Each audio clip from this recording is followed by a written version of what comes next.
नमस्कार दोस्तों, मैं दुर्गेश कुमार एक बार फिर वीडियो में आप लोगों का स्वागत करता हूं। आप लोगों ने थंबनेल देखा होगा, तो थंबनेल देख करके एक बार आपके मन में गलत विचार जरूर आया होगा, लेकिन मैं बता दूं, आप लोग जैसा सोच रहे वैसा बिल्कुल भी नहीं है।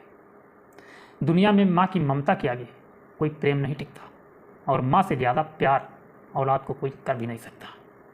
यही कारण है कि एक माँ ने अपने 17 महीने से मृत पड़े बेटे को जिंदा समझकर उसे अपने बीच रखा, और माँ के प्रेम के आगे मृतक की पत्नी भी कुछ न कर सकी। हालांकि पत्नी को पता था कि उसका पति अब इस दुनिया में नहीं है, लेकिन वो बेबस थी, हार चुकी थी। अपने सास ससुर का अपने बेटे के प्रति प्रेम देखकर दोनों को यकीन था उनका बेटा जिंदा है। एक तरफ माँ के लिए उनका बेटा जिंदा था, तो वहीं दूसरी ओर पिता की भी अपने बेटे के शरीर में धड़कन महसूस हो रही थी। दोनों के लिए उनका बेटा मरा नहीं था, बस आराम कर रहा था। दरअसल मृतक की पत्नी ने उस वक्त अपना दर्द बयां किया जब मामले की जांच के लिए पुलिस अफसर उनके घर पहुंचे।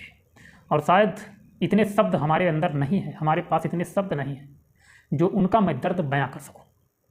जैसा दर्द था, शायद दर्द कोई बयां नहीं कर सकता है, लेकिन फिर भी कोशिश करूंगा आप लोगों को उनका दर्द सुनाने की, और शायद आप लोग भी मदद करना। शायद कोई गलती हो तो उसे माफ़ भी करना। दरअसल खुशहाल परिवार पर आफत बनकर टूटा कोरोना। कोऑपरेटिव बैंक के मैनेजर और बिमलेश की पत्नी मिताली दीक्षित का 7 साल पहले बिमलेश से प्रेम विवाह हुआ था। मृतक बिमलेश और मिताली के 2 बच्चे हुए, और जीवन में वो सब कुछ था जो खुशहाल परिवार में होता है। फिर अचानक उनके परिवार को कोरोना महामारी की नज़र लग गई। अप्रैल 2021 में मिताली के पति का कोरोना से निधन हो गया। इस निधन ने परिवार के खुशहाल जीवन को भी तहस नहस कर दिया। मिताली ने अपने बयान में कहा कि मुझे पता था कि उनकी सांसें साथ छोड़ चुकी हैं। मैं सुहागन नहीं रही, लेकिन क्या करती, उनकी माँ के लिए वो जिंदा थी। पापा को उनके सीने में धड़कन महसूस हो रही थी। उनके इस भरोसे ने मुझे मजबूर कर दिया। क्या कहती कि उनके बेटे का निधन हो चुका है। मैं तो महीनों तक उस सुहाग के नाम का सिंदूर लगाती रही जो गुजर चुका था। सोचिए, मांग भरते मैं कितनी बार मरी होंगी। मेरे हालात ने मुझे भी भरकर रोने का समय नहीं दिया। बच्चे कहते थे पापा को उठाओ, माँ पापा को उठाओ। मैं अंदर जाकर रो लेती थी। मेरी इस बदनसीबी की जांच करनी है तो कर लीजिए। उन्हें जिंदा समझकर हमने क्या गुनाह कर डाला। अगर जांच करनी है तो कर लीजिए, कौन सी जांच करेंगे। खैर, दर्द बयां करना काफ़ी मुश्किल है। कहानी आगे सुनाता हूँ, मेरे बस की बात नहीं है। दरअसल 17 महीने तक लाश को घर में रखने के मामले में पुलिस अफसर जांच कर रहे थे।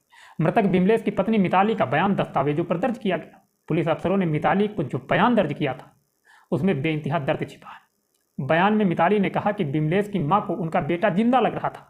पिता और भाई भी मां की आंखों में उन्हें देख रहे थे। बताइए मैं क्या करती। क्या बेटे को जिंदा समझने वाली मां के आगे अपनी चूड़ियां तोड़ लेती, सिंदूर हटा लेती। मेरे लिए तो इन 17 महीनों में सिंदूर सजा बन गया था। मिताली ने आगे कहा कि मैं दुनिया से बिमलेश की मौत का सच छिपाए रही, पर क्यों?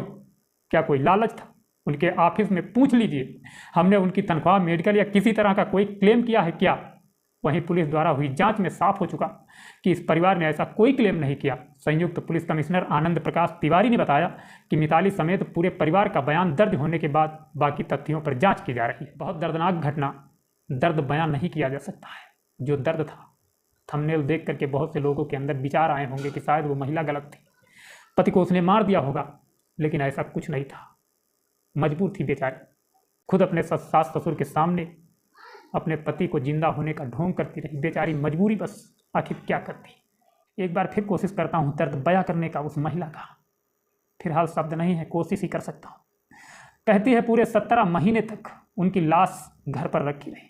पहले मैं कमरे के अंदर जाकर देखा करती, फिर पर्दे से झांक कर लौटने लगी। जिसके साथ साथ जीने के सपने देखे, लंबा चौड़ा वो शरीर सूख कर जली हुई लकड़ी लगने लगा। वे जा चुके थे, लेकिन मैं खुलकर रो भी नहीं सकी, और ना ही कह सकी कि अब वो जिंदा नहीं है, उन्हें ले जाकर जला दो। अगर कह देती तो 2 छोटे छोटे बच्चे लेकर कहाँ जाती।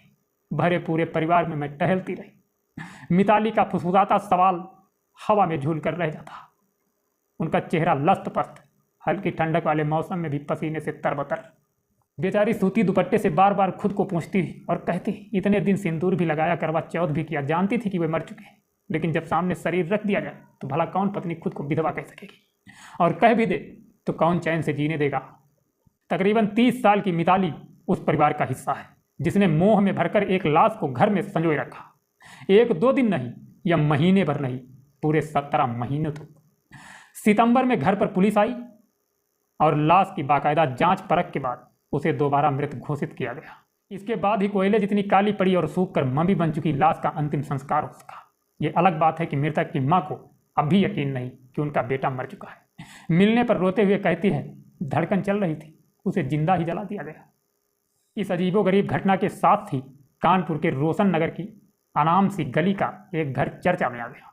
पता पूछो तो कोई इसे लाश का घर भी कहने लगा था। लोग बुदबुदाने लगे कि आखिर कैसे इतने महीनों तक लाश से बदबू तक नहीं आई। कोई इसे अंधविश्वास से जोड़ने लगा, कोई साजिश से।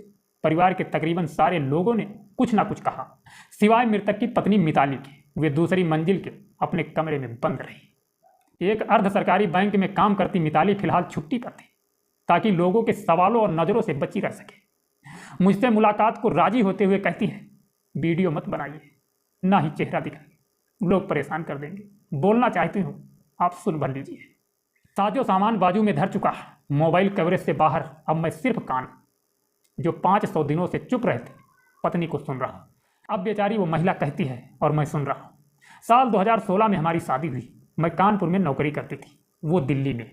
कभी मैं मिलने जाती, कभी वो आते, यहाँ तक कि हम दोनों लिव विदाउट पे हो जाते, लेकिन आना जाना कम नहीं हो सका।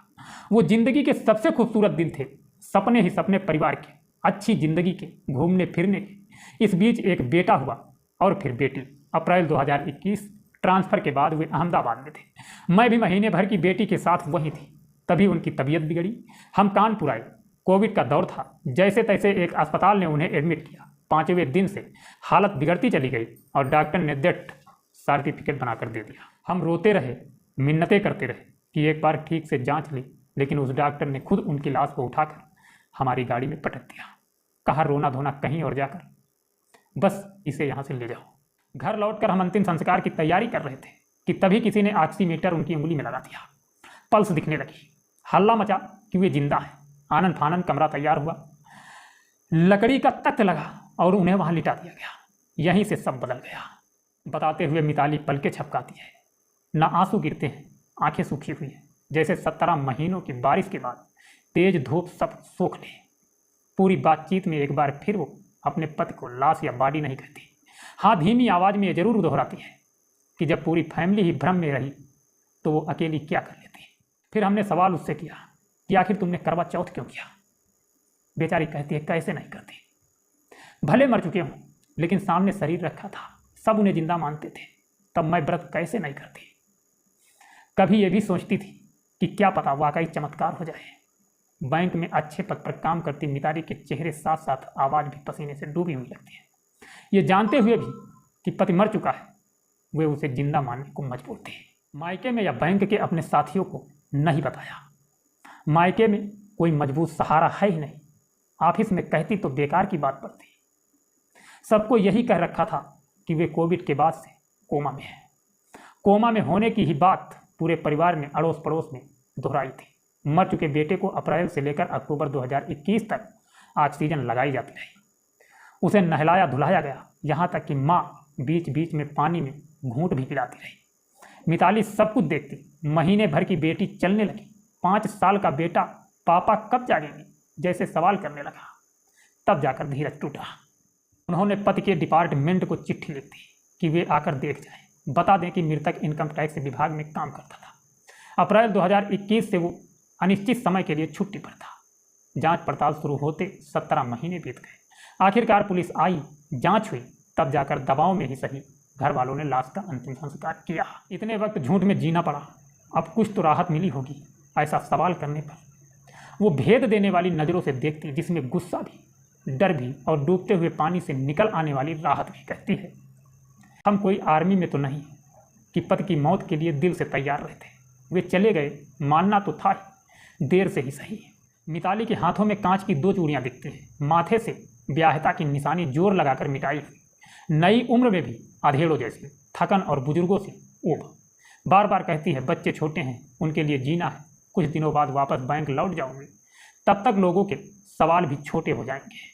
फोटो मांगने पर अपनी तस्वीर ब्लर करके भेजती है। 17 महीनों तक जिंदा मुर्दा पद के साथ शायद हर बात से उसका भरोसा उठा दिया था। पत्नी के बाद मेरी मुलाकात उनकी माँ से होती है, जो पहले तो फपक कर रोती है, फिर संभलते हुए कहती है, एक चूहा भी मरता है तो घर में बदबू फैल जाती है।